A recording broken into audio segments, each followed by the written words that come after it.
Well, I wanted to welcome everyone here at New York University in the Dreams and Defiance Brown Bag series with Elena Martinez. I want to thank everyone for coming and making the time to join us today for an informal conversation, but also a discussion about the past and what we can do in the present. My name is Derek Washington. I'm a dancer, culture anthropologist, curator, and I'm also the visiting scholar here at CLACS.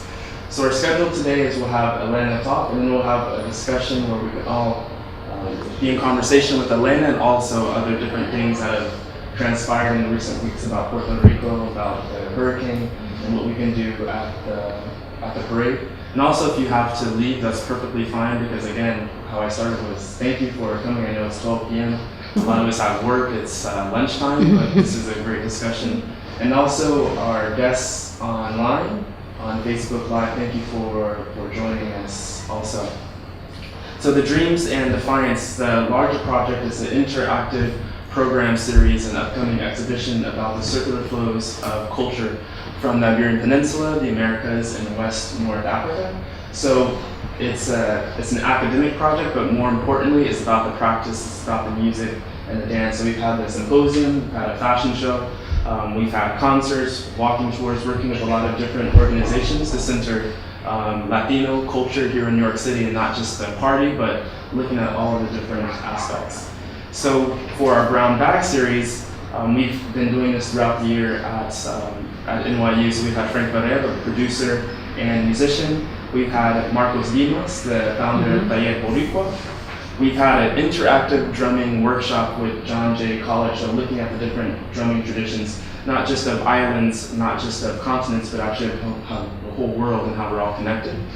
A few weeks ago, we had a talk about the sexuality and erotics of Dominican dances and Brazilian dances. And today we have Elena Martinez talking about the Puerto Rican Day Parade. So why Elena Martinez and why the Puerto Rican Day Parade? So any person coming to New York City, coming to the side of the Lower East Side or East Harlem, all over New York and all over the Bronx, you see the Puerto Rican flags. So I asked Elena to talk about the significance of the flag, the significance of the Puerto Rican Day Parade, and how we can enjoy ourselves at the Puerto Rican Day Parade, but also be in solidarity with a lot of different organizations. Since just about a week ago, we have new research about the number of deaths from the hurricane, and some of those was by a lack of help from the United States government, since Puerto Rico is not its own country. So about Elena Martinez, we've worked together for several different years about salsa, about Puerto Rican history, Latino history. She is a co-artistic director of the Bronx Music Heritage Center. She's also a folklorist at City Lore in the Lower East Side. She has produced or co-produced several different documentaries, from Mambo to Hip Hop, a South Bronx Tale, which aired on PBS, and you can also still see it online. Also, We Like It Like That, the story of Latin Boogaloo, which was on South by Southwest Festival, also played at El Barrio. She has worked as a curator and assistant curator on several different exhibitions. One of those was Que Bonita Bandera, the Puerto Rican flag as folk art, and also Nueva York, 1613 to 1945. She serves on several different advisory boards around New York City, including the Center for Puerto Rican Studies archive at Hunter College. Presently, she is working on a research project focusing on the Afro-Puerto Rican participation in the 369th Regiment Band, the Harlem Hellfighters during World War I. So I'd like to introduce Elena Martinez. Well, I want to thank Derek for inviting me to NYU today, and I want to thank all of you for coming on lunchtime to this talk. And Derek had asked me to talk about the parade, the Puerto Rican Day Parade, because next week is the Puerto Rican Day Parade, the second Sunday of every June, and the parade's coming up. So it's a great time to talk about that history. But as I talk about the parade, really, you can't talk about the Puerto Rican Day Parade without talking about the Puerto Rican flag. Their histories are completely combined, like entwined, actually. And the flag, not only is it from a historical point, but as of you know, if many of you have gone to the parade or watched it on TV, it is the sort of most venerated emblem you'll see all over the place. It's a major symbol of national pride that you see at the parade. And it probably holds a place of visual prominence at the parade. So I'm going to start talking about the history of the flag, and then just be patient with me. We will get into how that goes into the history of the parade. So I want to start out with the Cuban flag. Why would I start out with the Cuban flag? So that's the Cuban flag up on the right. The gentleman to the left is the Venezuelan general who worked in Cuba in the middle of the 1800s. Narciso Lopez. He's from Venezuela, and he worked in the Cuban military and was part of the movement to that time to free Cuba from Spanish rule. By the mid 1800s, Cuba and Puerto Rico were the only two colonies left of Spain. So those were the last two colonies in the Caribbean, and there was a lot of struggle that was done. He was known as a filibuster. These filibusters were sort of like mercenaries that would go and sort of fight the authorities. And he designed the Cuban flag. He designed this flag, and this flag has all the flags we'll see, and you'll see in this presentation that lead up to the Puerto Rican flag, as well as flags from that era, the Texas flag, a lot of other flags. They all have Freemasonry imagery. The triangle is called the Mason's apron. You can see pictures of George Washington wearing it. A lot of the intellectuals and revolutionary leaders of the 1800s were Freemasons. A lot of people like Jose Marti, Simon Bolivar, they were all Masons, and they were sort of these intellectuals who sort of led these like struggles at that time. So a lot of this imagery, the colors, the symbols, and the flags come from Freemasons. And he designed that flag to use for Cuba. And he took that to Cardenas when he landed with some filibusters, I think it was 1850, and flew that flag for the first time. And it was, he worked on it with Miguel Turbay Tolón, also a Cuban revolutionary and poet. A lot of the revolutionaries were poets in the 1800s, which was really interesting. And his wife, who's also his cousin, Emilia Turbay Tolón, she sewed it. There's a lot of Betsy Rosses in these stories, a lot of these flags. So she sewed that first flag that flew over Cardenas that when Lopez brought it to Cuba and fought. But he did get captured and was killed. But he was sort of like the first time we see the use of that flag. Another flag that plays an important part in this story is the Lares flag. The Lares is a town in the mountainous center of Puerto Rico. And it is the 150th anniversary of the first armed uprising in Puerto Rico, the Grito de Lares, which happened in the same year as the Grito de Yara in Cuba. Now in Cuba, the Yara uprising led to the 10 Years' War and led to a successful uprising, which for 10 years, and then they also had to go back, of course, in the 1890s and another revolution. But there was a revolt against the Spanish authorities. The Grito de Lares in Puerto Rico was immediately sort of put down. The revolt was immediately put down. But this flag was sewn by that woman on the left, Mariana Bracetti. She was part of the uprising too, spent time in jail after that struggle. And just to come back to that struggle, so the man on the right is Ematorio Betances. He was an abolitionist, revolutionary, and medical doctor from Mayagüez, Puerto Rico. He had been exiled from Puerto Rico and was in the Dominican Republic with working with the revolutionaries there at the time. Some say that he designed this flag. He was the one who designed the flag you see on your he designed this flag, which is the Grito de Lares flag, which was based on the Dominican flag, because Betances and a lot of the people at that time were working very closely with the Dominicans like Gregorio Luperón and others who were also fighting against the Spanish authorities at the time. So again, and also Betances is really important because he was known as El Antillano. He really wanted to bring together this Antilles, this confederacy of the Antilles, and so for him it made sense to this Lares flag to look sort of like the Dominican flag because of the struggle. So this was in 1868, and this flag was used by people on the island as considered the Puerto Rican flag until 1895. So in 1895, you get the Mono Estrellada, the flag, the one-star flag of Puerto Rico, which looks a lot like the Cuban flag. So, and what's really important to remember about this flag is that it was made right here in New York City. All these, the Cuban flag was made here, for what went to Cuba. The Puerto Rican flag was made here. Again, always this connection between what's happening here in New York and on the island. It's also important to remember that the revolutionary struggle for Spain, similar to the Dominican Republic, Cuba, was really based here in New York. A lot of the pre-Civil War, New Orleans was a big center for a lot of the revolutionary struggle. But actually, it was a little bit interesting because the Cuban plantation owners who had settled in New Orleans pre-Civil War, and had their big also farms and estates down in New Orleans. They actually were joined the South in the Civil War because they wanted to keep slavery in Cuba. Obviously, if you're a big plantation owner in Cuba pre-1865, you're kind of on the side of the southern states, because you want your plantations to have all the slaves kept. So after the Civil War and the South lost in 1865, that's sort of this New Orleans sort of place as a place for a lot of the Cuban and Puerto Rican exiles changed, and New York became the center. And New York really became the center for the revolutionary struggle in the Caribbean in the latter half of the 1800s. So this meeting, you have the gentlemen on the left.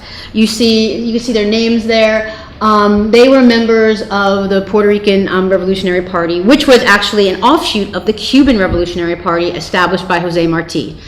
Jose Marti is in New York at this point in the 1890s, also trying to lead the struggle for Cuba against Spain. The Puerto Ricans are still in the struggle. They form their version of it, their offshoot of it. You can see some of the folks. Who's it? The gentleman on the back, standing up, all the way on the right. Sotero Figueroa. He worked with Jose Marti in printing up a lot of newspapers. He was Puerto Rican, but worked closely with Marti on Patria and different newspapers of the time.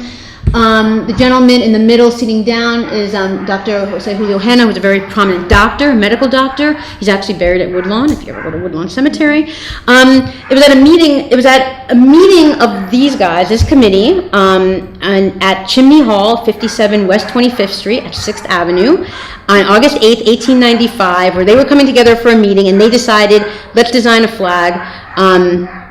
Manuel Besosa had his daughter sew it, of course. He designed it to look like the Cuban flag, and he had his daughter, Maria Manuela, sew it and embroider it. And the purpose of making the Puerto Rican flag like that was to purposely look like the Cuban flag, to show their solidarity with the Cuban struggle. So it was purposely done like that. So you can see some of the design work from Dr. Hanna's memos of what they were trying to, their design for the flag there. Now, in 1897, this is the earliest known published photo of the flag, what became the Puerto Rican flag, what we know as the Puerto Rican flag. This was outside of Yauco. Yauco is a city on the island of Puerto Rico. A lot of coffee farms in that area. And Antonio Matay Uberes, who was a coffee plantation owner from Puerto Rico, bought the flag down from the committee from Puerto Rico and brought it to the island.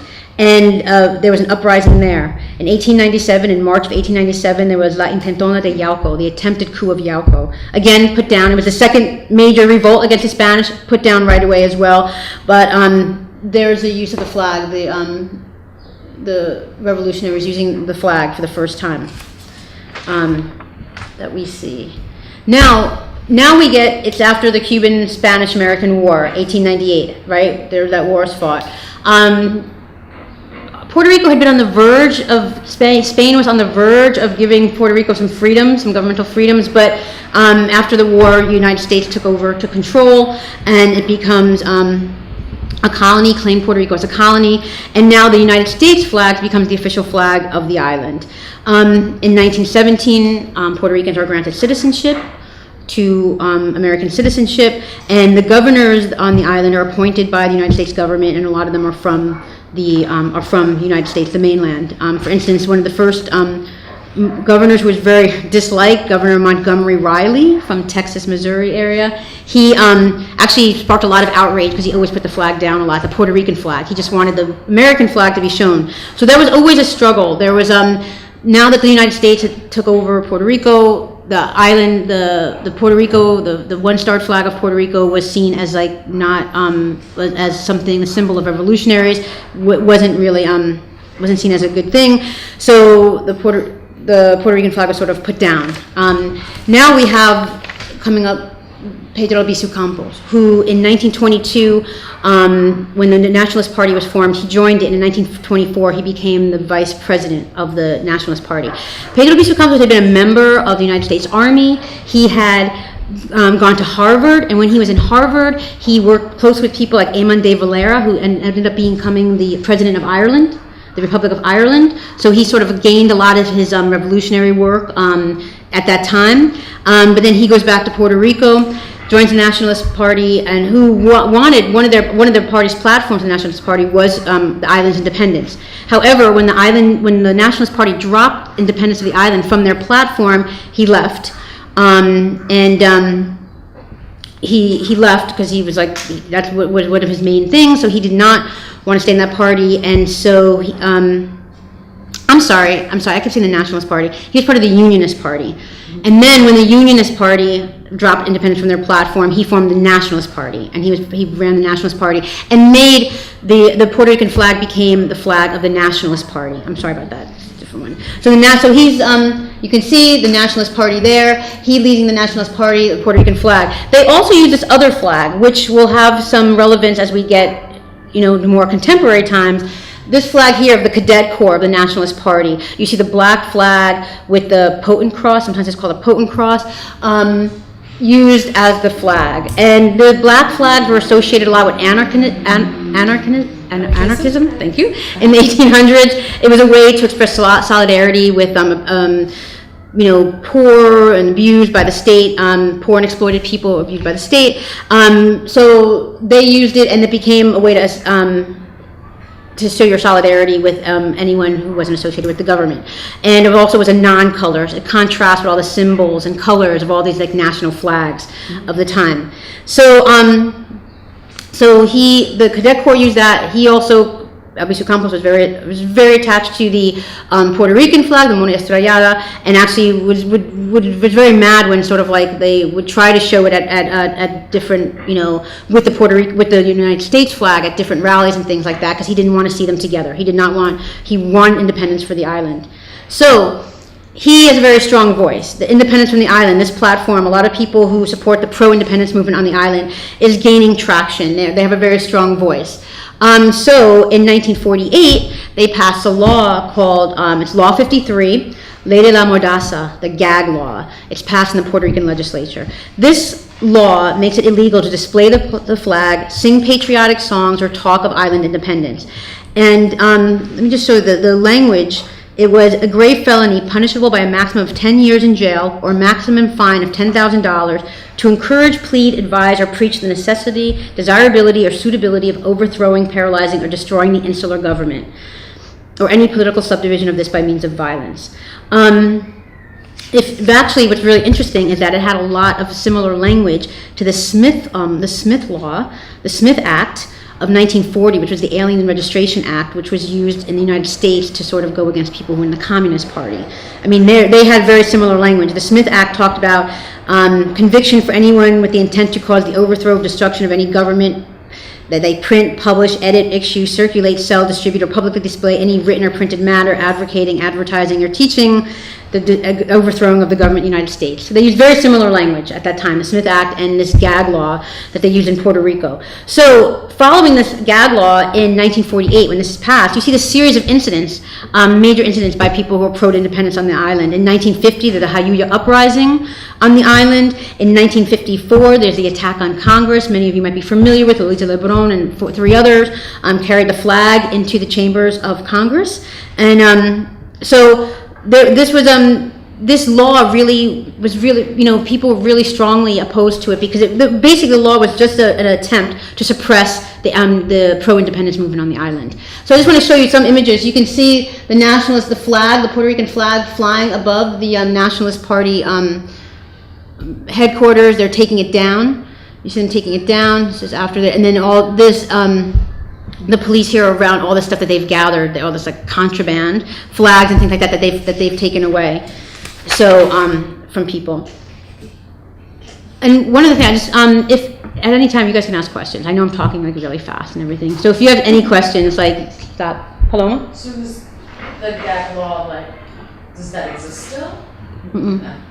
No, the flag law lasted 9 years, and the gag law, when the sort of repealing of the gag law, sort of like what spurs the Puerto Rican Day Parade, which I'll just get to in one moment. I just want to show you one thing. So This was a protest a few years ago downtown for the gasoducto when people were against that pipeline being built in Puerto Rico. You can see people still waving the Lades flag. So the Lades flag is still used. People today, even today, if they want to show that they have more sort of like on the left political leanings, independence, will fly the Lades flag. You can also see the Puerto Rican flag. And one thing to remember is that the Puerto Rican flag originally had the light blue triangle. The light blue triangle. And if people, again today, if you see the flag flown by people who have, again, more pro-independence, left leanings, will want to fly that one, because that's the original color. When in 1952, Congress approved a referendum that declared Puerto Rico a Commonwealth of the United States, a free associated state, the flag was changed. When they flew the flag with the United States flag now, they had the dark blue triangle. So that's why we see sometimes you see flags with like different variations and shades of color. The dark blue flag, the dark blue triangle on the Puerto Rican flag was made after 1952 to sort of show more solidarity with the United States. They wanted to, you're part of the United States now, you're definitely a Commonwealth, July 25th, 1952. And so that was to show more of its connection with the United States at that time. So Paloma had mentioned the gag law. So the gag law is repealed in 9 years later. So the gag law is repealed in 1957. So and then you have, right about that time is when the Puerto Rican Day Parade begins. Mm-hmm. So the Puerto Rican Day Parade, the first one was a sort of a Hispanic festival, a sort of like generic pan-Hispanic festival in 1956. And it started, again, as a cultural pride to represent all the Latinos in New York. But Puerto Ricans were the largest group at the time, so they wanted to take it and have use their larger numbers to create a larger parade. So in 1958, then the first Puerto Rican Day Parade was on April 15th, 1958. And it was an association of hometown clubs. So the idea of the hometown clubs are very important to the parade. You'll see floats basically from all the 78 municipalities. Each year they celebrate a different one. This year Motorist is being celebrated, so they'll pick one and they'll celebrate them through the parade. But that was one of the main things, to bring all the municipalities to represent them in the parade, because hometown associations were really important to the people, to the community in the diaspora here. I don't know if any of you are familiar with hometown clubs. They're sort of like immigrant social clubs in any other community, whether you are Albanian, Italian, all have social clubs for their, for themselves, or mutual aid societies they might be called as well. If you come from a place where you don't speak the language, you need to come where you need to find a place to live, you need to find a job. These are places you can go to where you can find people. They might be from your hometown. You have things in common with them. You can talk to them. They can tell you where to get a job. Hey, these are where I know where you can get an apartment. So these are very important to the development of the community. And so they were sort of like the basic structure of the parade. And the first parade, the city refused to. They wanted to go up and down Fifth Avenue from 43rd to 86th, just like all the other big parades, the Irish, the Greek. The city refused to give them that permit. They were only allowed to go from 116th to 96th Street for the first year. But in 1959, Mayor Wagner, who was running in the Democratic primaries and wanted the Puerto Rican vote, gave the parade route permit from 43rd to 86th. So now we have the longer parade at that point. The first parade had 15,000 people on their floats in 1958. So 15,000 people in the parade. Now we have, about 100,000 participants, 1 to 3 million spectators, depending on the numbers each year that come. There's over $50 million generated for the city. So you can see how it's grown in the 60 years. Also, the first parade was dedicated, interestingly enough, to a man, Jesus de Galindez, who had settled in the Dominican Republic. It's just a nice connection again when we get back to making the connection with Lades. Jesus de Galindez was originally a Spaniard. He's from the Basque country, País Vasco, from Spain. And he graduated from law school, but before World War II and everything that was happening with Franco, he left and settled in the Dominican Republic, where he became a history professor. He came to New York City and was really outspoken against Trujillo and his policies, and against Trujillo's government, and had a big falling out with them, but also really worked closely with the community here, the local community. And in 1956, after he had done some work working on people with the parade, he was kidnapped, taken to the Dominican Republic, and disappeared. So he is he was celebrated and dedicated in that the first Puerto Rican Day Parade there. So the parade happens in 1995. The parade becomes the National Puerto Rican Day Parade. It's incorporated as a National Puerto Rican Day Parade. Today, there's like 55 parades across the United States, 12 alone in the New York City area, in different places. There's one in the Bronx, one in Brooklyn, the same day, the Puerto Rican Day Parade. So the parade itself was just a really important, had a really important role to a serious intent to promote solidarity within the communities and to show the outside the Puerto Rican community that we were here when, asserting itself, having the Puerto Rican community assert itself as a community and express its political needs, its social needs to the larger New York City. But of course, parades are a good way to do this because parades are sort of non-threatening, right? They're floats, they're music, they're people dressed up in costumes. So it's sort of like an entertaining way to get your point across that we're here and to let people know about to assert yourself, to assert your community and integrate yourself into the wider society. But again, what's really important to remember, though, to come back to the flag, is that why 1958? It took 7 years to repeal La Mordaza, the gag law, which was repealed in November of 1957. So the point of having the flag the next year, having the parade the next year for the Puerto Rican Day Parade in the following April, was to show the flag in all its glory. Like you were not gonna let us show our flag on its own. On the island for all those years since it became a colony in 1900, we had to show it, below the United States flag. Then it was, illegal to show it at all for all those years. So in April 1958, it's not a coincidence that the parade comes around and it's really to show off. We're going to show off the flag now. We couldn't, and now we're going to show it off. So the Puerto Ricans here in the United States with the diaspora, and the Puerto Ricans in the diaspora really rescued the flag. Rescued it from anonymity, and made it to what it is now. I mean, a few years ago, I remember going to Spain, and I was walking up the hill to the Alhambra, and there was a Puerto Rican flag in a window. So it's just like, it's everywhere now. We have to put it everywhere. So just to show you some images of the parade today, this is someone with a Ponce flag, the flag of Ponce, the big town in the southwest part of the island. So again, you see the municipalities are usually are represented. You see the flag everywhere. And one thing Derek had mentioned in the intro, I did an exhibit a few years ago about the Puerto Rican flag as folk art. I came back from grad school about in late 90s and came back to New York City. And I was out in grad school in Oregon. And I think I knew the only Puerto Rican family and hung out with them in like Oregon, or Eugene, Oregon, where I was. I come back here, and I came back, around June. And I came back, and all I see is flags everywhere because in that time, in the late 90s, it's not so much now, but in the late 90s, early 2000s, from the middle of May to middle of June when the parade is, there were flags everywhere. There's nothing like it now. I mean, every street in the South Bronx, East Harlem, had flags strung across each building. Every corner, I'm sorry? Lower East Side. Lower East Side too. There was all those neighborhoods with a lot of Puerto Ricans. And then on each corner, someone was selling flag T-shirts, little flags, or for the parade. anything, sunglasses with a flag, nails, nails with a flag, anything. I mean, you could just get anything. And cars, you could see any car would have flags across the trunk, flags on the antenna. Now you see it a little bit, but it's not so much. I don't know. There might be a reason for this. I'll get into that. But there's it's a little bit different now. But you see, Puerto Ricans have just and I notice other communities are adopting that now too. And I see other parades now that you see the flags, whether it's Italian flags, maybe Columbus Day. I see some of the communities getting more the flag, this like showing the flag off more. And I personally think that to do because the Puerto Rican community was just always very big with that. We talked about cars. You always saw a lot of flags on cars. Bikes are a really important part too. The Schwinn clubs were very important. A lot of people had Schwinns. If you couldn't afford a car on the island, Schwinn bikes were there for a very long time on the island.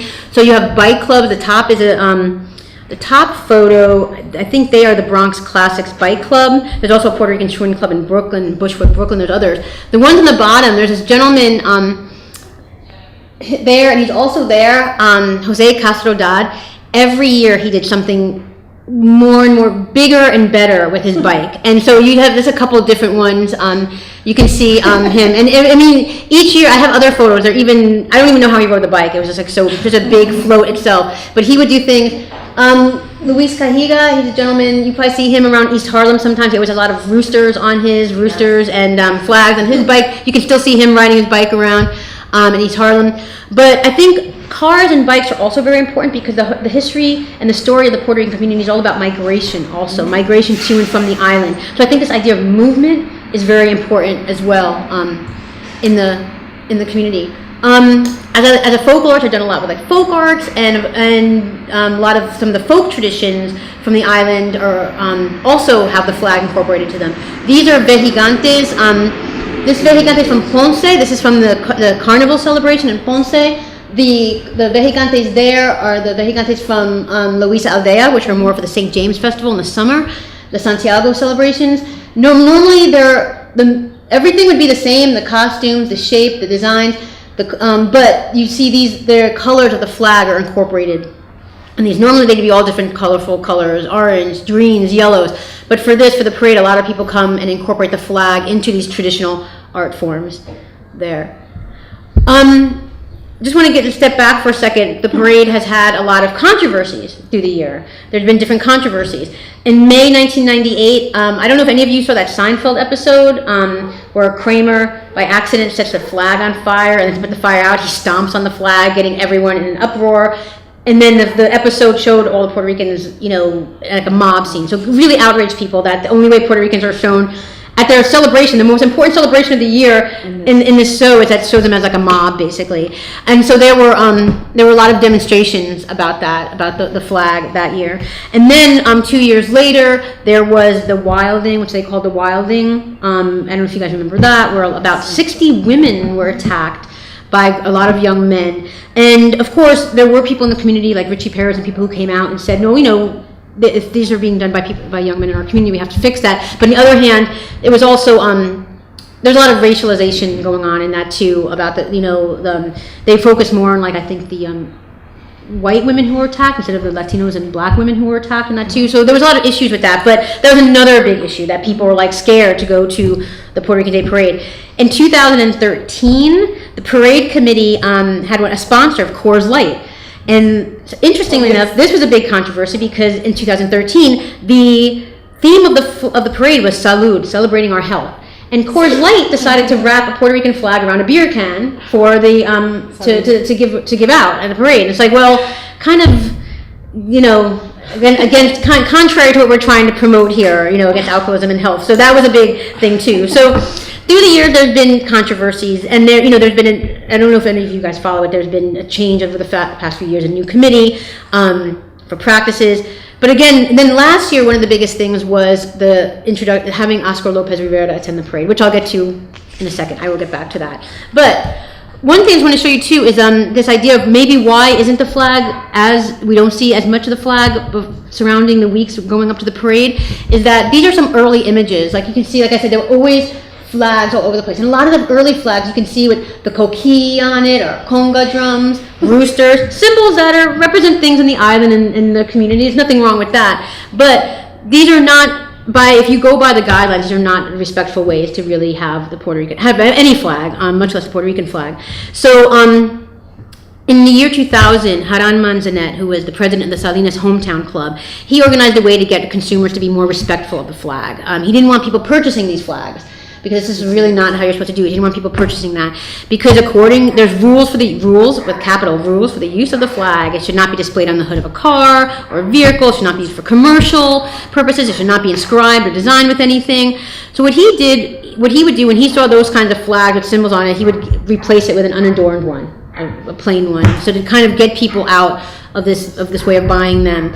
And the organizers of the parade actively supported that campaign and approved that campaign that he did. So I think we see less of them. Mm-hmm. And I don't know if that also just led to sort of not having so much around. I mean, maybe if you guys can talk about your similar feelings. I just don't think I see as much as there were about 15 years ago or something. Yeah. So, and I don't know if that had, that was part of it. A lot of the stuff we're talking about here, that I've been talking about, is things about the pro-independence movement, things that maybe we think about the left, things on the progressive side of politics, the left. You see this picture here. There was a Nationalist, the Committee to Free the 5 Puerto Rican Nationalists put the flag on the Statue of Liberty. You see a float that sort of used that image to free prisoners in one of the, I think I have the year for that image, for that parade. But I don't want you to think that it's all, not everything it has to be on about the left at the parade.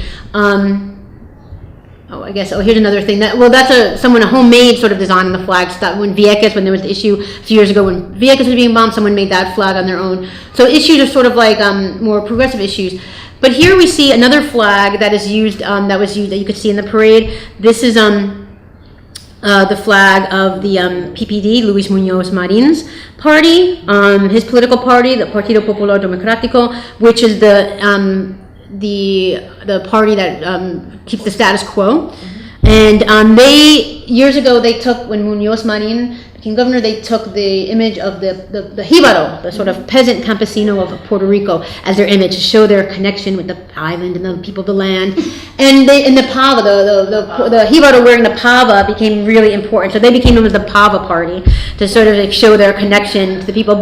So folks who believe that flag, they're not for independence. They're for keeping the status quo. Every once in a while, there's plebiscites are held where people can vote. Puerto Ricans can vote if they want to keep the status quo. Free associated state, commonwealth, territory, colony, whatever you want to call that. It's very vague. The terminology used for us right now, become a state, the 51st state, or to gain its independence. So these are folks who are for status quo, and then there's even people who want statehood too. So I just wanted to make that clear that you can get all views at the parade. This is from a couple years ago at the parade. I just want you can see all the different flags. You have the Lares flag, the Mona Estrellada, the Nationalist flag, and these flags are still flown in there. The last couple years, I was able to march with Camaradas' group contingent, and what they did, when they organized, when Camaradas, the folks at Camaradas organized it to march, they were sort of against this idea of the flags being so used commercially. The flag is so used commercially in the parade, and this has been a big issue, and that the flag is so commercialized, designs on it, corporations are using it on their floats to sell things. So instead of carrying too many flags, they had an artist create these images of famous people in Puerto Rican history. You see Antonia Pantoja, who started Boricua College, Betances in the back we talked about, Rafael Hernandez, Pedro Albizu Campos, Helen Rodriguez Trias, a doctor, and they asked everyone in the contingent to wear black and white to kind of go with the Nationalist party sort of theme and to remember those issues. So they marched, that was sort of asked to march like that, again, to purposely show, making a statement against the commercialism of the flag. But we do see people who are against, who do speak out against the commercialism of the flag. And I thought this year was kind of nice against commercialism too, because you see all these big corporate floats every year in the parade. Like I understand Goya has a float. Goya, people in the community use Goya. But then like Hellman would have a float. I was like, okay, everyone uses mayonnaise, I guess, but it's not like something really symbolic of the community. But these floats use this for advertising. They pay money for these floats, these corporate floats, and sort of like over commercialization. And then they would have really loud music from a boombox, maybe on the float or something. And instead of like having more traditional music, so people were sort of against this. And last year in 2017, with the whole thing with Oscar Lopez Rivera, a lot of corporations got really scared that he was going to be in the parade and didn't want to be associated with him because that's another issue. Won't get it. Is terrorist or someone who is liberated from prison.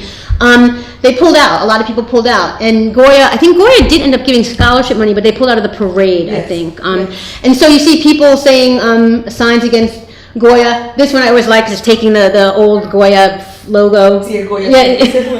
And making a case. People are like upset. You're ready to support us when you can make a lot of money off us, but now that the community really wants to support Oscar, you don't want to be with us. That was so clever. Yeah, there was some good. The homemade signs are always the best in any parade, I think. Always the best. And now, actually, there's Lizette, right? And that's going in too. Oh, okay. You both make an appearance in the parade. So again, there's people.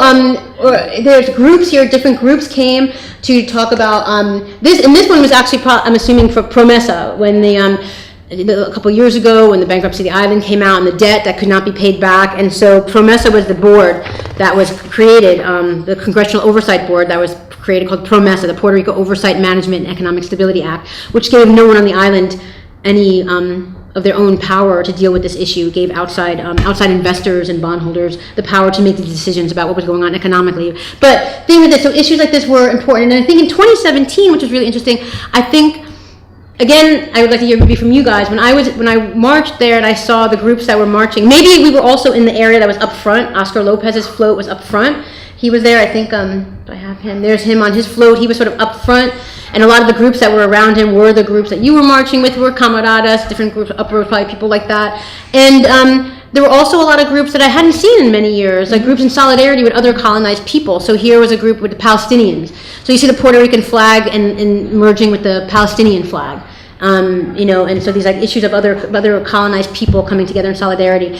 And I think there was more of that last year. And again, maybe I just hadn't noticed it where I was in the parade or something, but I sort of like noticed more of that, which I think is a good thing. And hopefully we will see more of that. So, and one last thing, I just want to get one last thing is that, so the black and white flag we talked about too. I mentioned the black and white flag, which is the colors of the Nationalist Party flag. And then the black and white flag has sort of come back around because, there's this flag in San Juan, the one up in the corner, which was in Calle San Jose. There was one of these big colonial doors on an old building was called La Puerta de la Bandera, the flag door. It was Rosenda Alvarez, the artist, got permission to paint the flag there a few years ago. And then in 2016, an artist collective got together and they repainted the flag because of the Promesa, because of the new Fiscal Oversight Board in opposition to that.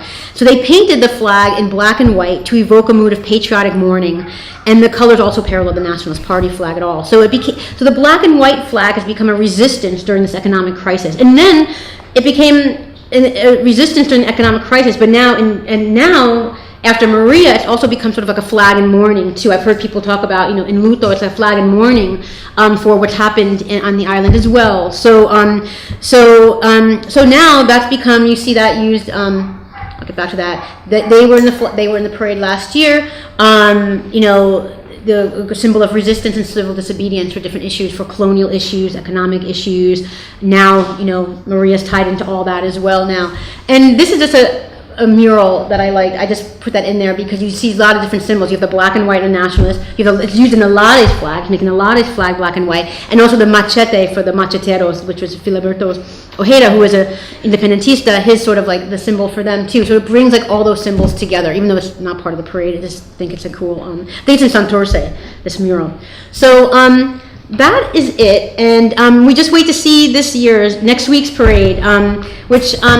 I kind of didn't know how I was going to the parade because I've just been to the parade so many years, and it's like, it's just a long, hot day usually or something. But I wanted to go this year because last year was so different marching in the parade after the other years I've marched, because that I've been part of it or got to see it or photograph it, because I noticed hardly that not as many people on the side of the sidewalks at all.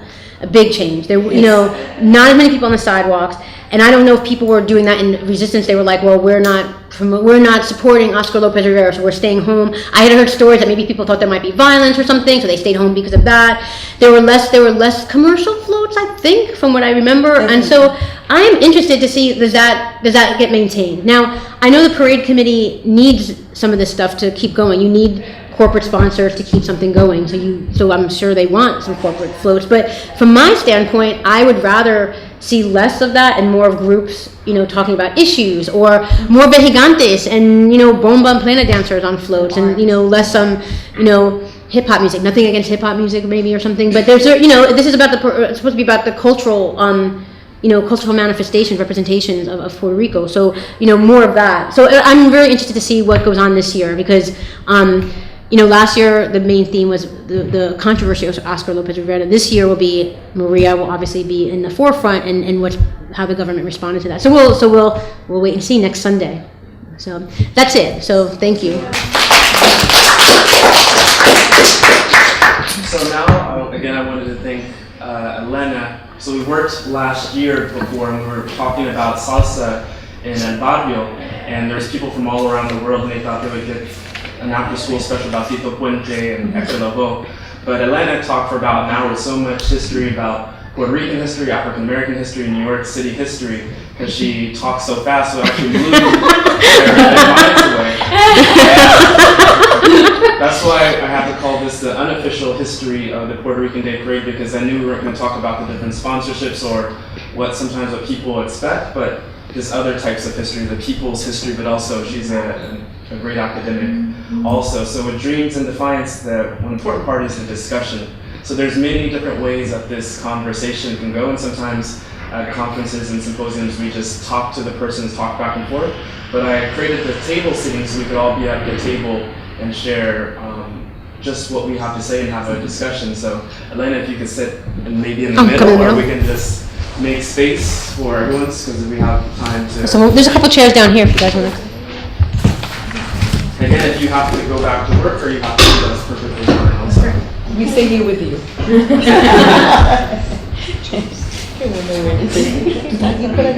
De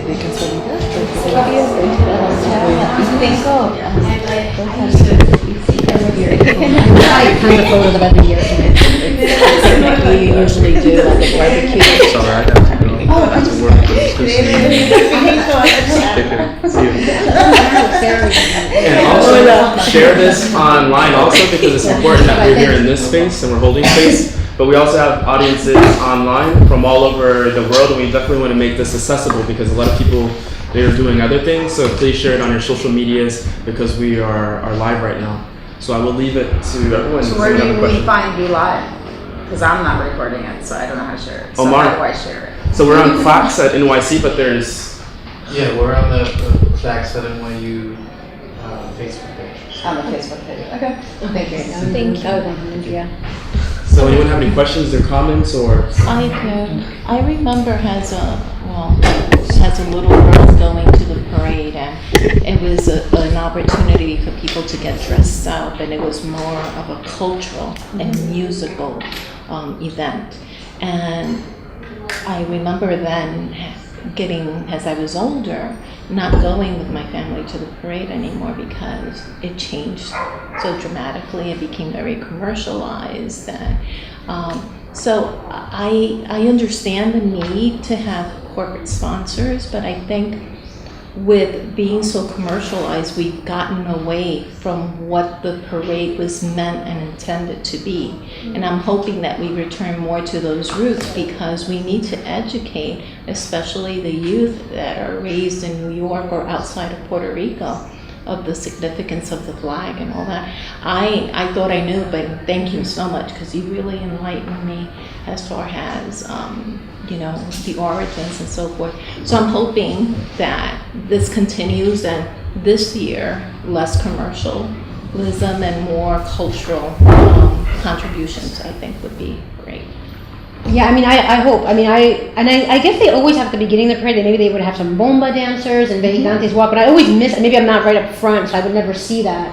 And then you just see these really loud floats sometimes come by, and they even have salsa music, which is really loud salsa music. But nothing against that. That's part of our community as well. But we just seem to get like the same sort of like loud commercialized floats instead of without any nuance about what our what really represents something about Puerto Rico.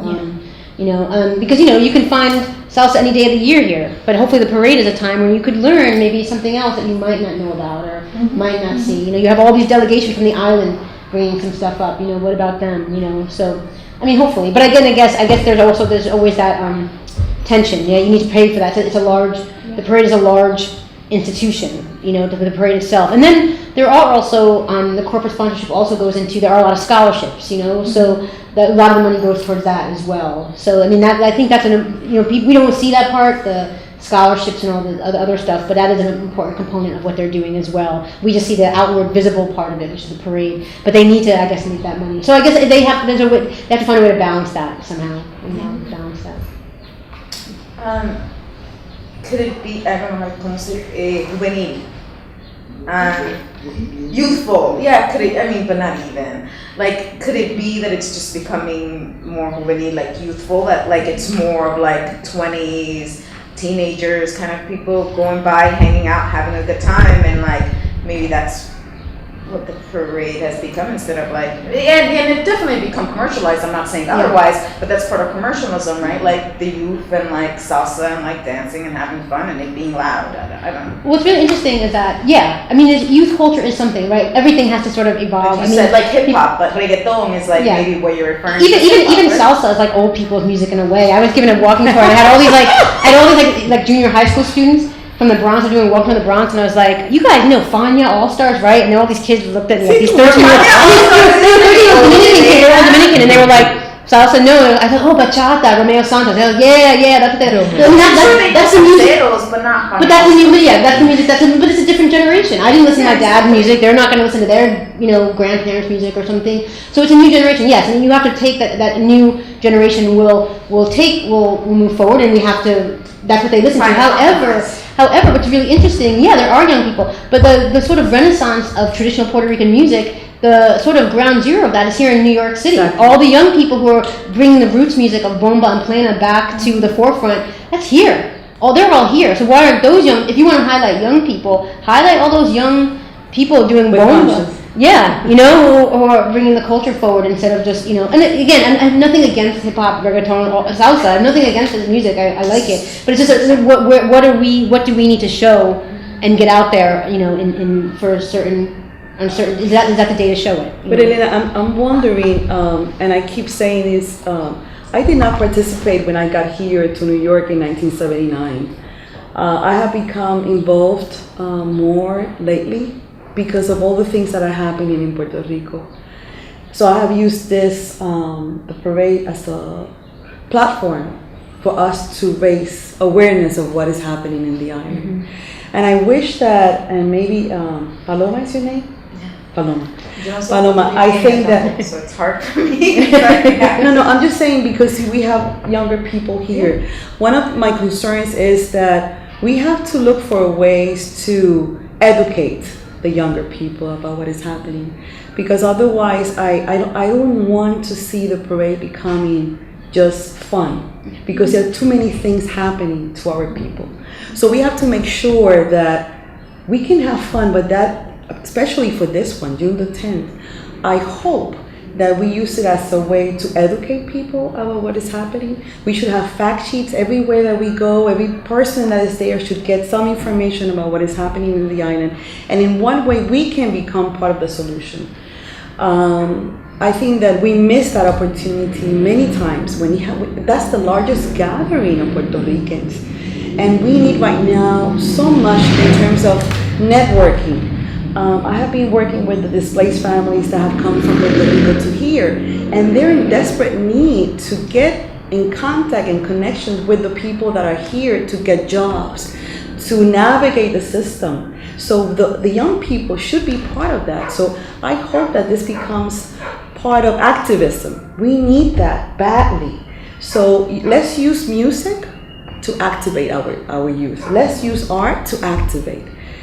That's what I'm envisioning to be happening. I agree. It is an important platform. It's this large platform. And in the words of Angelo Falcone, who just passed away, a great activist who recently just passed away, may rest in peace, he always talked about we all get together, millions of us, right? 3 million people sometimes come together, Puerto Rican parade. We all come together and wave the flag for one day, and rah, rah, we wear the flag. But then the next day you're like, are you dealing with any of the issues? Are you dealing with any of the education, housing issues, or any of those other issues? And so that's a problem. And as much as I'm very interested in the flag, and it's a very heavy history of the flag, the idea of just flag waving for one day is problematic. You just wave it for one day, and you might not even know the history. That's another thing too. Do you even know how heavy this is? And people went to jail and died because they could not show that flag, and now we're just waving it around, and then the next day everything goes back to normal. And that's the problem. And so how do you make it? It's like you said, you get 3 million people together. Yes. How do you make that into a different platform? You do want to celebrate, but also make sure that things are the voice, other things get out there as well. Most of them. Well, wouldn't that be the function of the committee? Yes. And I think they do. I think they've been trying. I know that, and I'm not have anything against. I know they've been dealing with issues, and they do that. They honored, I think, what's the boating canoeiers one year. They make sure they honor history. You know, not only do they honor hometowns every year, they do honor like historical figures like the boating canoeiers, the fighters in the Korean War. So they do pick out. They make sure that's. But I think again, it just sometimes I think it just might get easy to get lost as a for us as a community. You know, when we're out there, you know, marching and so Well, on. I know that I'm not Puerto Rican, but I might as well be. Cuban American, born in the Bronx. So looking out my window when I was 10, I'll tell you that it was in the 50s, they would line up all the floats right out my window. A whole lot of floats. And then, oh my God, look at that. Gowns and everything. So I grew up Puerto Rican more than Cuban. And later became a journalist, and most of my journalism friends are Puerto Rican women. And now I'm retired, but they're not. And I know there's a great effort to keep the story alive of Maria. Great effort. And they're making it, you know, reporters and writers, and they're out there trying to keep it in the headlines in that recent medical Well, interestingly, this is off the. This is not about the parade. This is just about the media. But I saw a chart the other day. A chart that last week when the report came out, what was it? 4,645 Puerto Ricans that had died. There on the mainstream media, we're talking about like Fox, MSNBC, CNN. If you look at the chart on the graph, this much was talked about the death. This much was talked about Roseanne's which you know, what she did was wrong and that needs to be talked about. But again, celebrity sort of news always outweighs, you know, the stuff that's a little bit not as sexy to talk about, you know. So yeah, I mean there are people in the community who are definitely doing a lot of work to teach that, but it's hard because we're just against the media. The mainstream media doesn't always do that. I think we were talking about the committee, the planning committee for the Puerto Rican Day Parade and so forth. But I think they need to, that educational piece needs to be year-round, leading into the Puerto Rican Day Parade and post Puerto Rican Day Parade. I think there's a lot of missed opportunities to do outreach, to educate the community, especially the youth, because I know that I do my best for my children. I have 2 children, and I talk to them, and they have pride in their roots and the culture. And for the holidays, we celebrate the food and the music and all of that. But it's so very important to keep it alive year-round. And it's a lot of missed opportunities. And I think that committee who has so much power is missing those opportunities to educate. I'm surprised that this year I haven't heard too much about the planning or what are they going to dedicate it to. It's kind of other than the one hometown, I haven't heard. I haven't heard anything else. But nothing else. And I think that I'm sorry, what's your name? Tanya. I think that Maria should be the highlight, and the displaced families that are here right now. That should be at the forefront. And in Orlando. Yes. Orlando's epicenter. So I think that, I hope that we're still on time, and I know that you have connections. Bring that message to them. And sometimes we don't have to have the popular themes or the nice themes. I know that last year they took a position finally after much pressure. But I think that they have to stay like that. They cannot go just commercial, because sometimes we might get less money, but we might bring across more things in favor of our community and the pride of our people. I think that we have to do it. We have to do it, especially this year. I wish that it was morning. I wish everybody was being white and black all down the Fifth Avenue, saying, we are in desperate need of your attention. I mean, this is big what has happened. And nobody's paying attention to the level that they should be paying attention. It will be interesting to see, you know, because one of the things, a couple times when I haven't been the last few years, when I haven't gone to the parade, I'd stay home and you watch like Ernie Anastas, usually part of the time. You know, he'll do it, and then there's someone else takes over, and then they usually have a celebrities like sit with them and like talk about the parade. And sometimes I'm like, sometimes they would say stuff that's wrong. Oh God, no. You know, like that's not what a Mexicante is or whatever. Like, you know, but you know, maybe it would be but hopefully it would be nice if they have people who could talk to some of these issues, maybe on with him. Hopefully, I don't know what's planned. That's Channel 11 and Channel 5, whoever covers the news. They're figuring their news stations. What they're going to figure? Well, who's going to watch us? They're going to watch us if we have J-Lo sitting next to Ernie Anastas because that is a celebrity. Are they going to have the scholar who's going to talk, or the reporter who's going to talk about the numbers and the stats of what's going on down there? I don't know. I mean, I don't know what they're going to do. It'd be interesting again to see how this changes. Like I said, I think last year was sort of a turning point in the parade, and because of Maria now, unfortunately, this other thing, this really big tragedy they have to deal with. So maybe, I don't know, maybe there will be some changes. I don't know. Promesa also. Yeah, between Promesa, Oscar, and then Maria in the last few years, I mean, all these things are just sort of like just swelled up, So maybe I don't know if there will be a change. Well, is there something that we can do? Because we're talking about the committee, and I went online and they have a few things, but what are some things that we can do since we're connected to a lot of different communities all over New York City, the islands? Well, is that what groups do you work with that you feel are the best in terms of if people want to help Puerto Rico and Maria has done? Well, when I'm talking about education, I don't know if you had a chance to go this past Saturday to the United Nations. They had a rally for auditing the debt, yes, and also about the death that have been reported. And the group that was organizing that is called Bronze Coalition, but it was an effort with the clergy and the unions. However, the presence was not there, and that's a concern that I have. The information is not getting to the people, and I wish that there would have been more, but we deal with whatever we can. Mm-hmm. But I think that one of the things that we mentioned prior to that when we were planning it, and it didn't take place, was to have fact sheets and distribute them. But that again is money. I mean, who puts the money for the flyers? Because we're not talking about 500 flyers, we're talking about a lot. And use also that day to register voters for the upcoming election. This should be in every corner, especially when there are new families coming here, and just to promote the fact that not only register, but also to go and vote. So, I mean, if anybody's interested, we are shortening a fact sheet as of today. We're trying to see we can make the connection between the upcoming actions, because once they go to the parade, what are the next steps? So the next step is June 18th, there's another rally at the United Nations for the decolonization. And June the 23rd is the Poor People Campaign, just the culmination of that in Washington, D.C.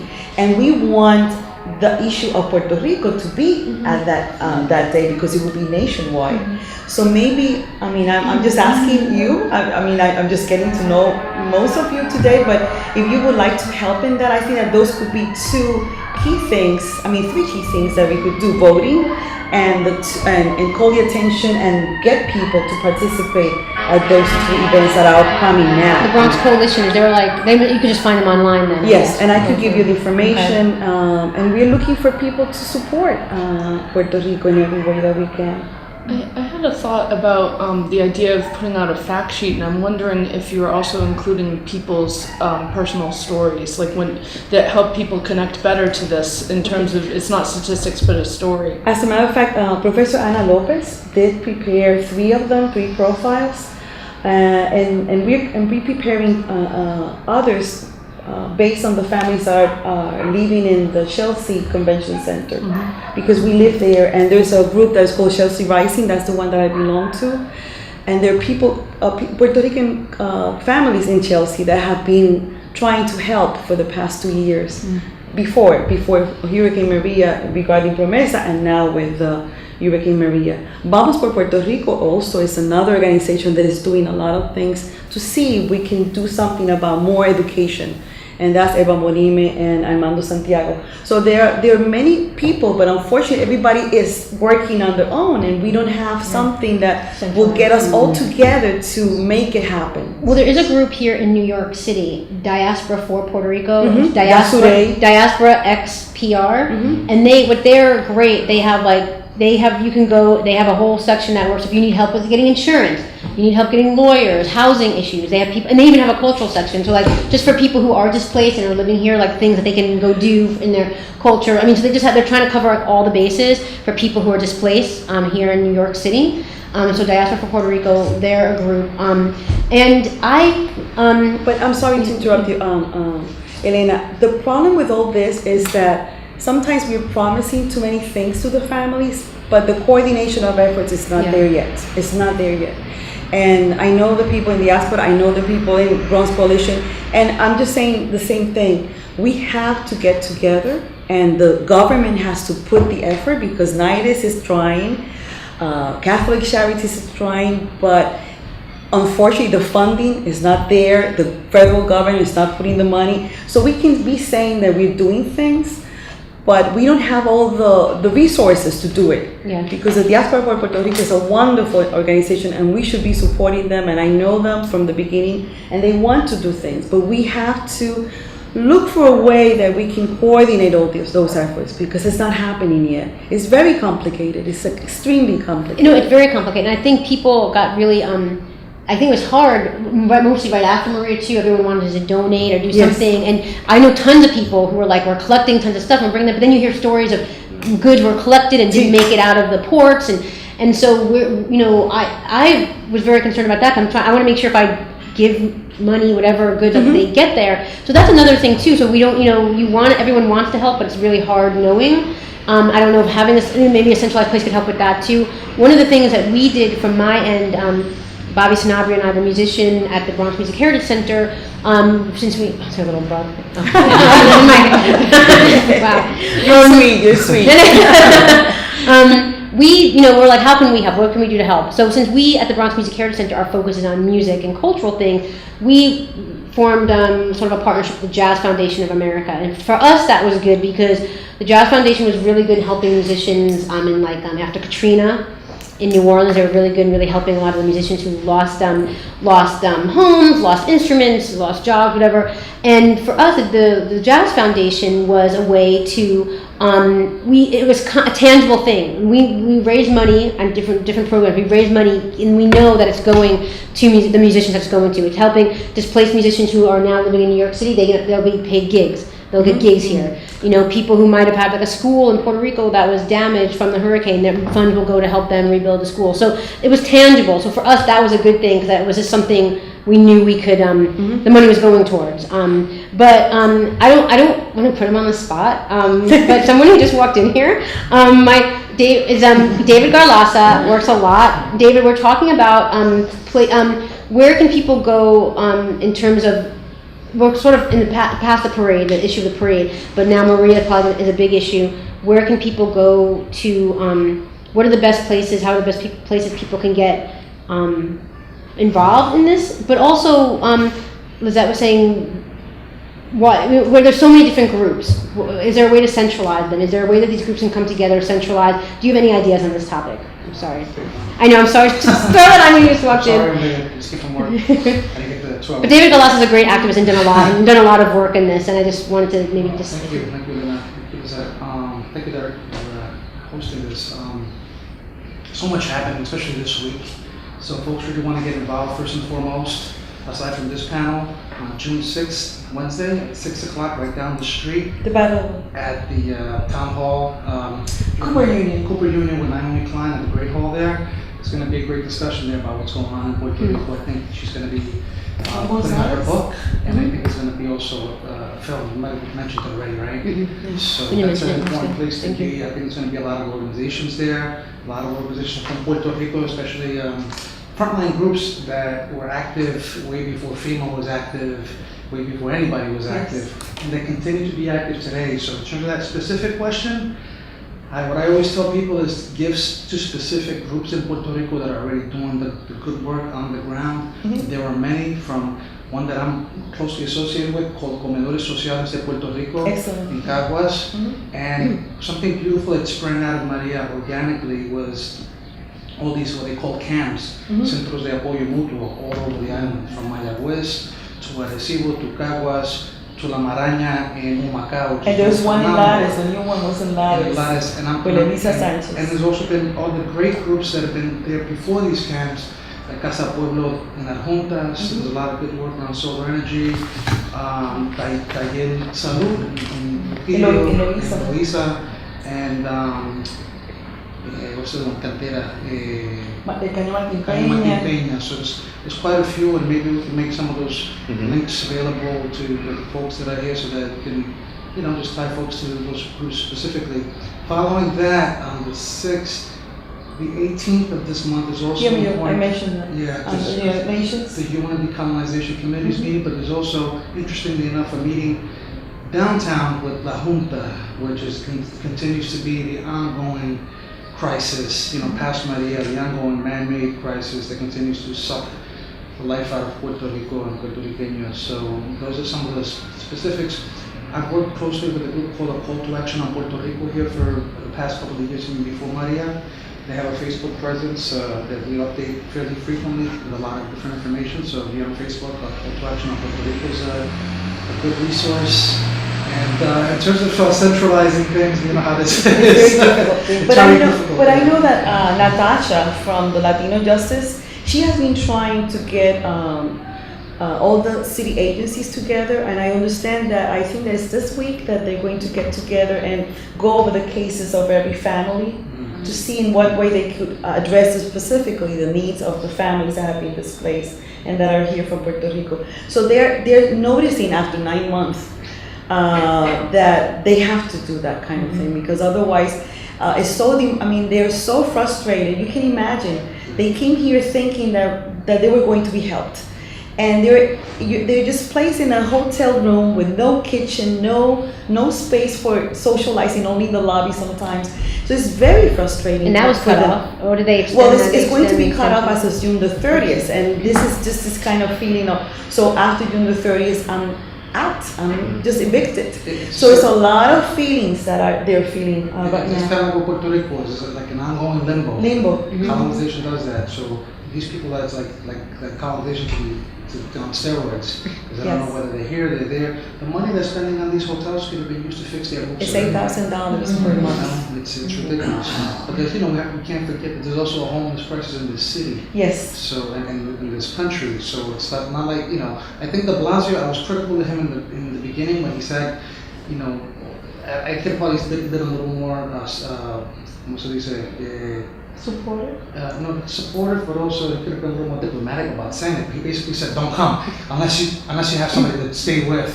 I think he was really speaking out of the fact that there was like a rezoning in East Harlem where there used to be like a big Puerto Rican community where Melissa Varita is Puerto Rican, and she could have definitely welcomed all these people at a time where they're doing a rezoning and they can take on the capacity to, because they're building all these new affordable housing that is totally fake, but they could have projected for this growth of new Puerto Rican migrants to come into East Harlem and kind of revive. I mean, not revive it in a bad way, but in a good way where you start But I think I hope I know the time is maybe coming too close, but I hope that I see the eyes and that are very supportive here, and I feel it. So I hope that today, before we leave, we keep growing this network of support, because we need more people that are interested in helping Puerto Ricans in a real, tangible way. So if by any chance you could help, share the emails today, and I could send you the fact sheets that we're trying to see if Vamos Puerto Rico could make copies, or is there a way to link up when you have this online or anything? Is there a way to link up that people could contact? Or even just to have a sheet also, if we could share our emails. Exactly. Okay. Yeah. So because if we could make copies, people could contribute to make copies, then we could distribute it at the parade, just to educate people. And let's think about how to get jobs for the people that are going to stay here. I'm all in support of the camps, the Centro de Apoyo Mutuo in Puerto Rico. But in terms of helping the displaced families, there's something that is tangible, it's right here, and we could do it. We could help them if they decide to stay. Some of them have decided to go, then that's fine. But the ones who are decided to stay, we could make a difference among ourselves. So that will be something that we could do today. Can I ask a question about the parades? I'm sorry to like shift the conversation back from something so deep. But like, I mean, I was barely there, but we went to the Loisaida Festival last week, was it? Yeah. So does it have like, it's so close in date with like the Puerto Rican parade? Obviously there was I'm from the Lower East Side, it was like, I grew up around Puerto Ricans all my life. And she was mentioning how like the festival has gotten shorter and shorter throughout the years, the time, the avenues that it's in. So how does that correlate, if in any way, to like the big Puerto Rican parade? I would assume the Lower East Side Festival is celebrated in May because May is Lower East Side month. So I'm assuming they're just coordinating with that. I don't think it has any coordination with the parade itself. I just think because Lower East Side month is part of that, and so they're celebrating that. In terms of it's getting smaller, I'm sure they're probably being hit like any nonprofit. It's just funding, and that might be a funding issue too. Of just everything. I work at City Law, the Bronx Heritage Center. You're always figuring out how to make things work. You make things smaller, or whatever. And so that I'm not on their committee, so I don't know. But I'm assuming that might have something to do with it. But But it's nothing to do with the parade itself. It's just more of the Lower East Side identity. But the Lower East Side Puerto Rican identity, which is very important because the Lower East Side has sort of been like the last stand for a lot of organizations about Puerto Rican identity because there's been, in the last few years, there's been a lot of uproar against El Museo has lost its Puerto Rican identity because that was started by Puerto Ricans, and now their board, a lot of their staff is not Puerto Rican. Their holdings, they don't show a lot, which are, their collections are Puerto Rican. But places in the Lower East Side have made a stand to really make sure that our identity, the Clemente Soto Vela Center, why don't you call their place the Clemente Soto Vela Center, so it's in honor of the poet Clemente Soto Velas. The Lower East Side Center makes a point of that Puerto Rican identity, in opposition to places like the New Rican Poets Cafe, which has lost its center, which has lost its identity, and people are upset about that. So I think the Lower East Side is a place where people are trying to make that stand. I think it just came out this past weekend, a piece in the New York Times about Charas, which was a long time Puerto Rican organization, arts organization on the Lower East Side that built this building. And it's actually about, gentrification of the early stages of the Lower East Side. And so this, at the point It was bought years ago. It was bought years ago by the guy who bought the building. He sat on it forever, right? He's still sitting on it. He's still sitting in a And that's room De Blasio in for Charas that's totally vacant. And it's been that way for years and years, right up the street from And Charas is where you can have displaced families from Puerto Rico coming in and taking residence. That's how And like living in a neighborhood that can be familiar to them, right? Like where they can start to build their lives again. But like we have these people who are like just being mean about it. Do you know what the growth of Puerto Ricans has been in New York City after Hurricane Maria, or the not numbers? really? I don't know the numbers. It's interesting, right? Because I know the biggest numbers are in Florida, but then a year or two ago, numbers came out that actually in New York City, the Dominican community is overtaking the Puerto Rican community. But now with the displaced communities moving in, is that going to change again? I don't know if that number is going to in Washington Heights, I live in Washington Heights, I started seeing a few Puerto Ricans, sprinkles here and there, but it's kind of faded out a little bit more, so I don't know, I wish not just in people, not in the everyday cultural movement of things, but I'm wondering how do we really, because I haven't really felt the presence of a new... Have they had have there come some New York City statistics on the... They have still shared their fairly numbers, new, but so I'm sure. I'm afraid not. I don't know a specific because I don't want to share a specific number. Yeah. But that would be interesting, just to see what the growth is in the city of Puerto Ricans, where they are settling now. But I think a lot of the stories that we've heard is people don't actually want to settle in New York. Is that a thing? Well, it's very difficult to settle here. There's no housing. we want to be here, but there's no housing for us. But a little aside from Puerto Ricans, but when refugees from other countries, not talking about Puerto Rico's issue, but refugees from other countries, they don't even settle them in New York City anymore because it's considered mean to have a refugee from the Middle East come to New York City you can't pay rent. Rent is so Yes. high here. You can't get a job. So they're resettling them in places like Buffalo. Buffalo. They're resettling them in They're places like asking them to go Buffalo to and the Rust Buffalo. Belt states where there's more jobs. It's cheaper Rockland housing. And You know. you're 100% correct. I saw a story about the largest number of school children that have been resettled in New York State has been to Rochester. Yeah, upstate, all the upstate Yeah. communities. Yeah. Rochester School District Oh my is the God, largest there's number. been a large fight in Rochester too for like housing rights and stuff like that. They just had a big article on the Nation. And that's why I think like we like maybe mixing like you talked about the Poor People's Campaign. So I think that's where like the mixture might come in, where like you take you I don't want to say use, but you use like the vehicles that are already there, like Yes. the Poor People Campaign, where they have a massive amount of people, right, coming in and like being educated. The housing campaign is like Yes. going there, and like I mean I don't know why it hasn't like exploded yet, but it will soon. And so like maybe those are the campaigns like where you should like latch on to like help the Puerto Rican people when it comes to like housing rights and things like that, and the Poor People's Campaign to jobs and LGBTQ rights and you know. I have a question related back to you were talking about hip hop and then young people and how you don't like really the loud music. So I I mean, I think don't mean to sound so crazy.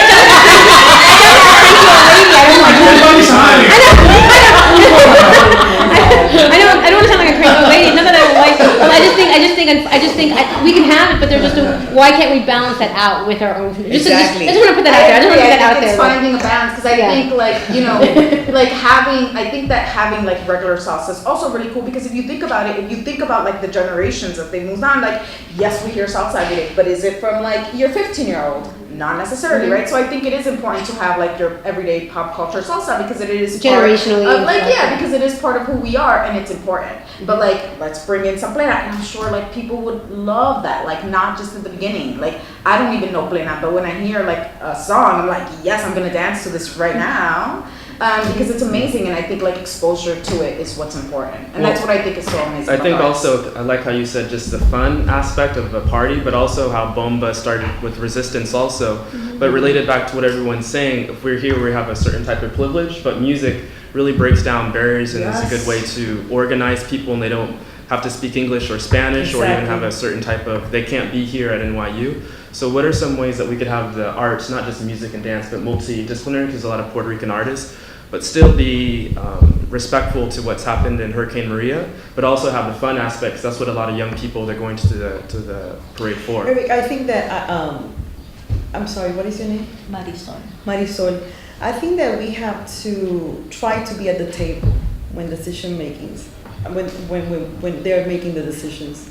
I think that we have lost touch with the committee, we the people, and they get together and then they tell us. But I think that I hope that the more people are getting into, okay, how come we are not doing this? And let them know. Maybe for this year, it might be too late. I hope not. But it's not. Like I feel like you can put pressure on them. That's what social media is. Because I think that the year of the course, 2013, yeah. I know that even 2 days before, we were still pressuring until they didn't use the day of the. So I know that the pressure can work, and we have to keep saying we want to be part of that decision-making process. How do we do it? That's another thing.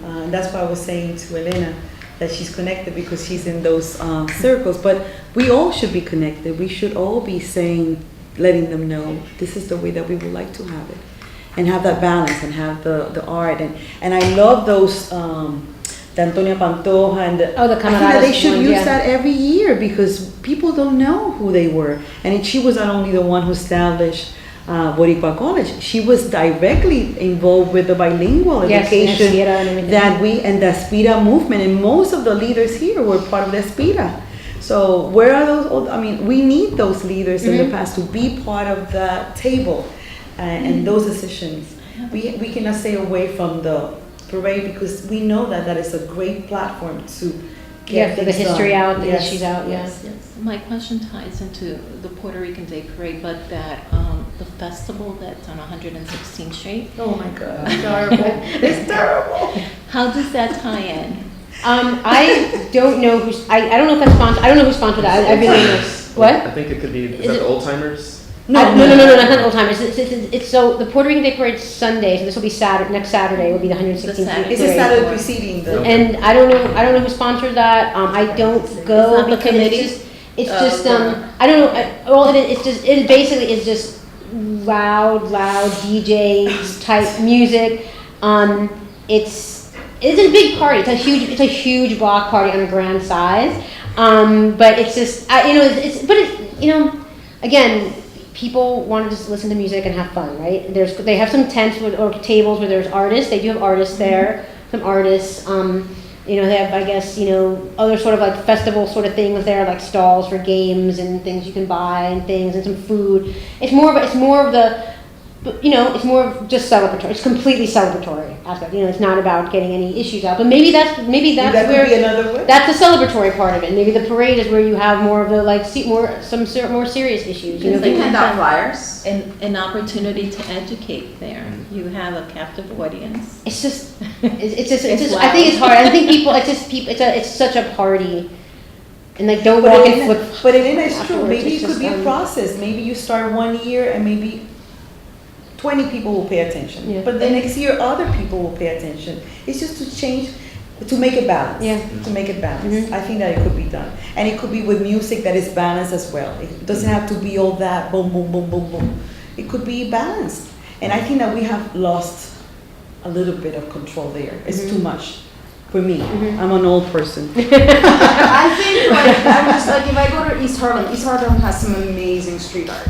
Oh yeah. Like Oh, the yes. most Yeah. amazing street art. Yes. And I feel like you can just bring things like we were talking about the arts. Like I don't see I don't know, maybe I'm too young.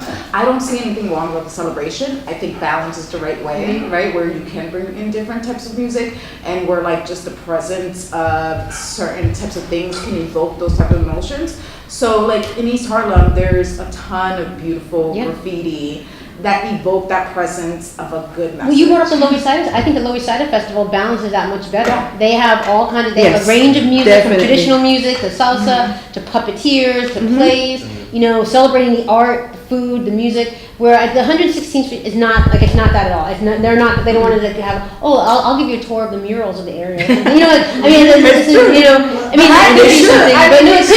But they have amazing music. Yeah.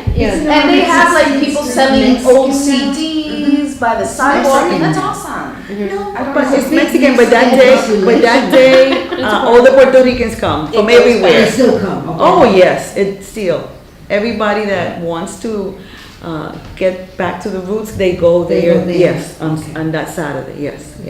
So, And I mean, you can use it as a vehicle to hand out flyers, like you said. But maybe so Paloma, so you are a young leader here, a youth, part of the There's youth. a lot of So, we need voices like yours. I mean, we cannot just say, okay, so they could.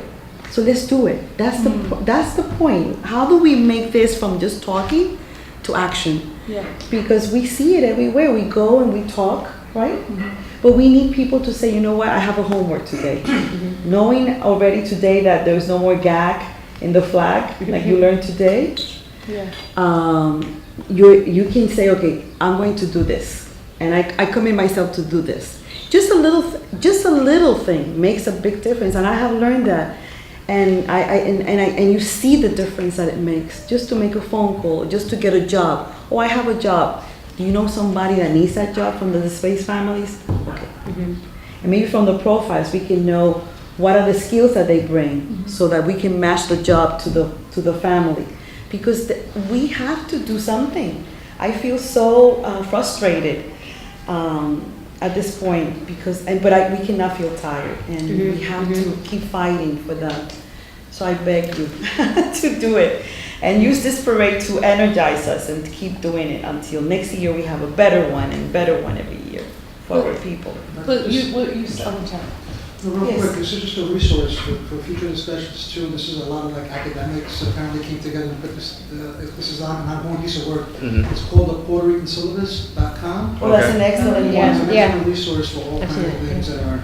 That's happening. It's I'm young, so if anybody's else, like I have this Facebook group online that's called Clandestino, and they show events like. Not anymore. Well, they show it like Puerto Ricans events in the island, Puerto Rican events here in Orlando, like anywhere where there's Boricuas and there's a Puerto Rican event, like they will, not only music, but like all different types of arts, like they post it online, and I think that's great, and I'm proud of them. They have like amazing events all the time, and like Great. amazing graffiti art, and like about everything, gentrification, medicine, like everything. So it's great.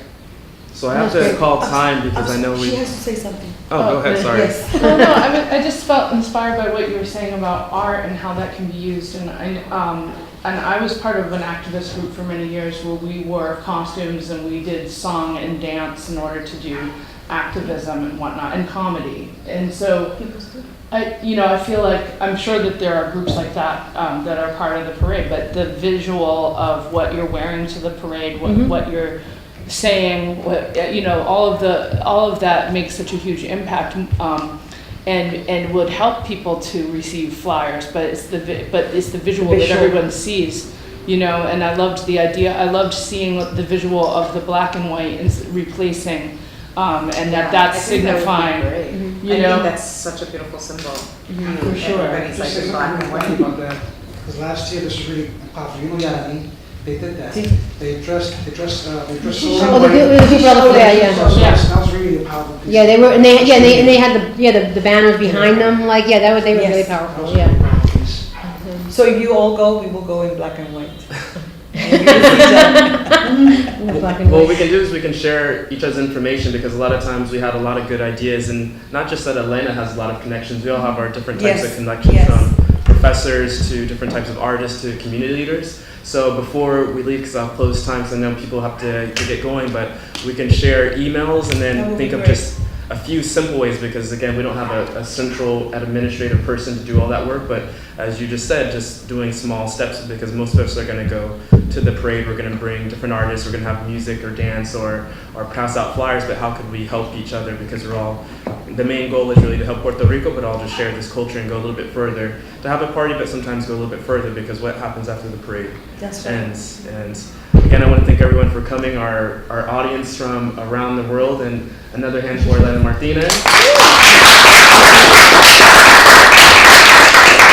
Center of Latin American and Caribbean Studies, so we will continue these discussions, but more importantly, just the practice and connecting people in an unhierarchical way, but more in a horizontal way to make change, activist change and academic change. Very good. Thank you. Thank you, Derek. Thank you. Thank you.